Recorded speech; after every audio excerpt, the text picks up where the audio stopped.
Several members of the rural community of North Hamilton County have been staunch opponents to a project meant to improve safety along US 31.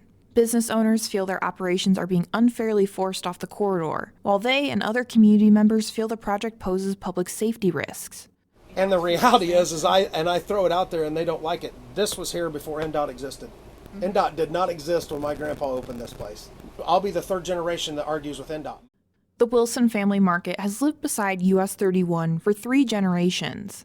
Scott and Amanda Wilson's 9-year-old daughter is planning to take over the family business one day. However, she won't be working out of the tan and red paneled building with the block letter blue and yellow sign out front with Amish carts.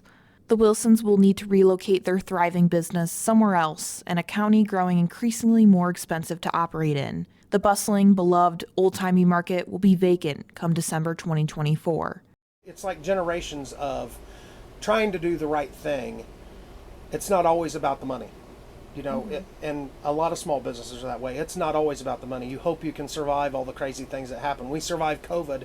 Now our next big hurdle is eminent domain. This is a special episode of Inside Indiana Business, Radio on Demand. I'm Kate Sharon.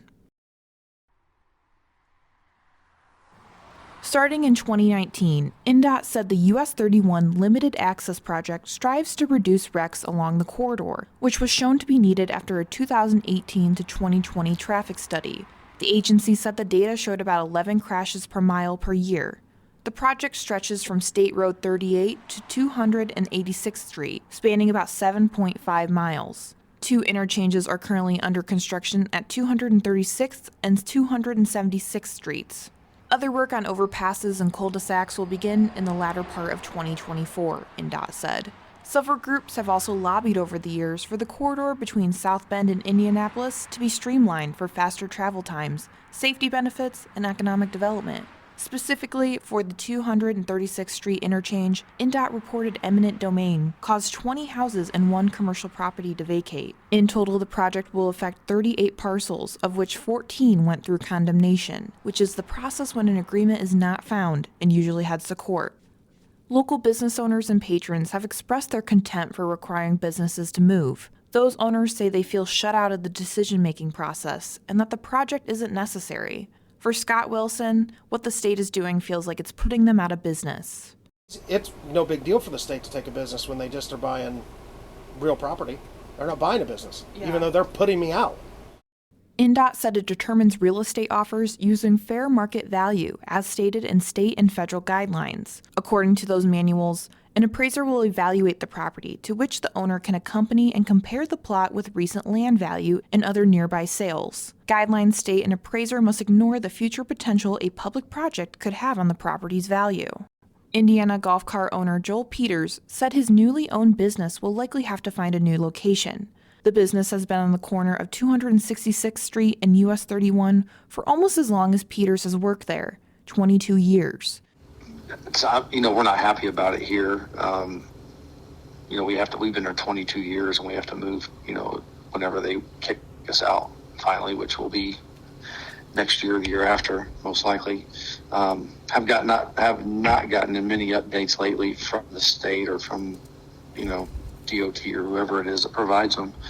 So I really don't know what's going on right now. I'm just kind of staying in the background and waiting for them to give me a date or, when they're going to start doing work here, in front of our place. So, not happy about having to move.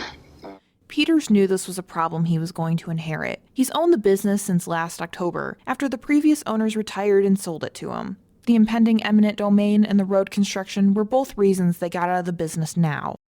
Yeah, and then I knew that was the case when I bought the place. That was probably one of the reasons why the old owner wanted to get out now, so they didn't have to deal with all that, when it came. They were already in their mid to late 60s anyway, so they were probably about ready to retire, but they didn't want to deal with this at the end of their, working life, have to move their business. Without a number, Scott Wilson said it's hard to move forward. He doesn't know if the state payout will be a sum they can retire on or 1 month's rent at the new place. But when you look at our gross sales compared, we're going to absolutely get murdered. Absolutely. There is no way that I'm going to come out even remote. I bet we're lucky to get 5% of my gross. I bet it's just going to be absolutely, and that's what I told them. And we utilize about 8,500 square feet with outside use for storage, where we use to unload trucks. So that would be like the inside of the grocery, the back, the warehouse part of a grocery store. We use about 8,500 square feet. I measured it with a measuring wheel, kind of rough idea. You're talking about properties, there's plenty of empty buildings around. The cheapest you'll get in a garbage location is $10 a square foot. So if I need 10,000 square feet, that's $100K a month. And that's a hard pill to swallow on an unknown. He does know he can build this business up again, somewhere else to be successful, but keeping afloat during the move is the caveat. We have built something that works here. This may not work in some other setting. We know what our customers want here, and we don't fit the standard of we don't fit a grocery store standard. We don't fit a fruit stand standard. We are different, and because we listen to our customers. Our customers dictate what we do. And, that's 3 generations of listening to customers and adapting the business. Peters, the Wilsons, and other community members have also expressed concerns online and in public meetings about how the project is causing more accidents in the interim, but also that it could delay emergency response times when roads are dead-ended and traffic is funneled. If Peters hears tire squeals and a crash outside his office, he said he just picks up the phone and dials 911. He doesn't need to look. He said he understands the project is supposed to make the roads safer, but the opposite is happening in the meantime. They've turned 31 basically into a death zone, basically, with closing off all these, entrances with lights.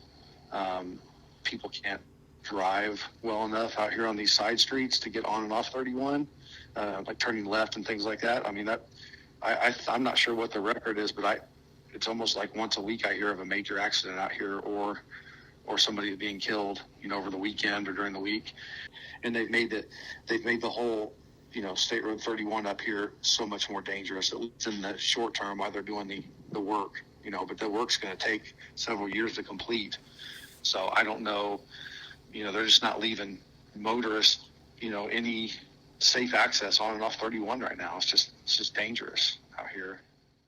Wilson said they believe a large portion of the county will be underserved when it comes to EMS response. They are worried the dead-end cul-de-sacs and distance overpasses will add extra miles to a first responder's commute, minutes that are crucial. They don't really even acknowledge that those problems exist. They turn on a blind eye because they want to do what they want, and they don't care. They don't care who they destroy. They They'll don't care tell if they you destroy it's our the- business. They don't care. they'll tell you it's the public safety as their concern on travelers on 31.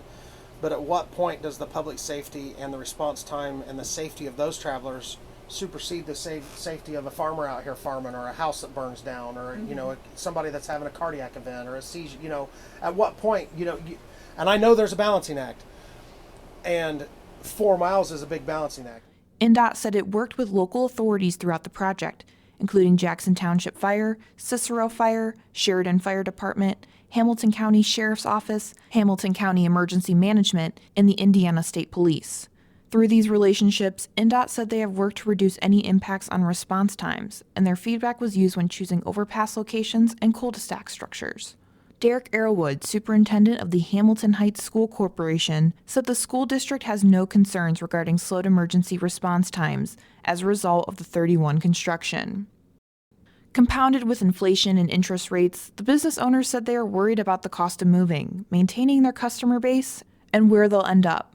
Like most places, land in the county is on the up, with Hamilton County being especially pricey. With empty lots instead of businesses, they are worried customers may assume they close instead of moved. It's definitely going to be harder to move the business and keep the amount of income, coming in that we've had in the past, here.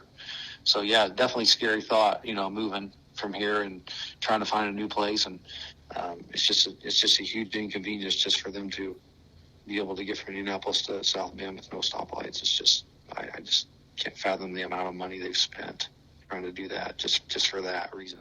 It's going to be a major inconvenience, Peters said. Elderly people aren't as savvy with GPS and their phones, so their dollars and patronage might be lost in the shuffle. He's worried they won't find a new location as well placed as they are now. Even then, wherever he ends up, he said that rent will likely put a dent in their bottom line. He's not sure he'll be able to both afford land and the cost to build on it. He anticipates it will take months to relocate, At any time, about 200 to 250 golf carts are at their location. So that's a lot of golf carts to move, just to stay in business somewhere.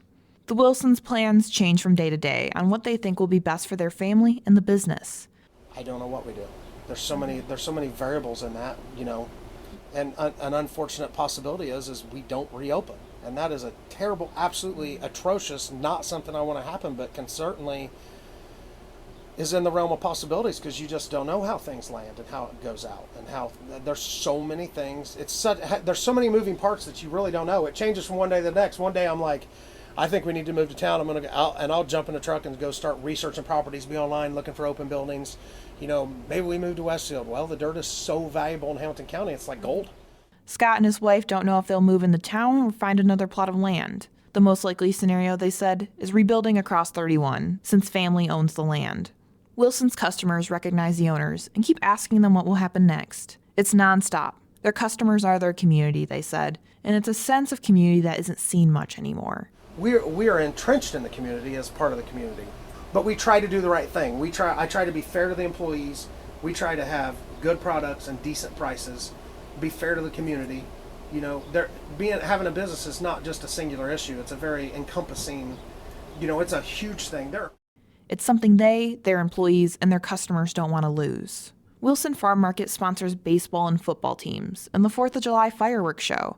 They feed first responders for free and run fundraisers. Wilson said some of their employees are so close they might as well change their last name to Wilson, noting they let one employee stay with them for 6 months till she got on her feet. Another employee, they said they'll figure out how to care for her when she gets older instead of letting her go into a nursing home. When an accident happens on the road outside, Wilson said they don't just call the police. They're out on the road helping out those involved until EMS arrives. At the end of the day, Scott Wilson said his goal is to raise enough hell so this won't happen to someone else again. He wants to be an example of change. I have now said that if my legacy may very well be I'm an old man with great grandkids telling them that I was the one that sparked the eminent domain change, and if I help any other family businesses after me raising Cain, then I felt like I've succeeded. And I've told my lawyers I'm not gonna fall on my morals for money.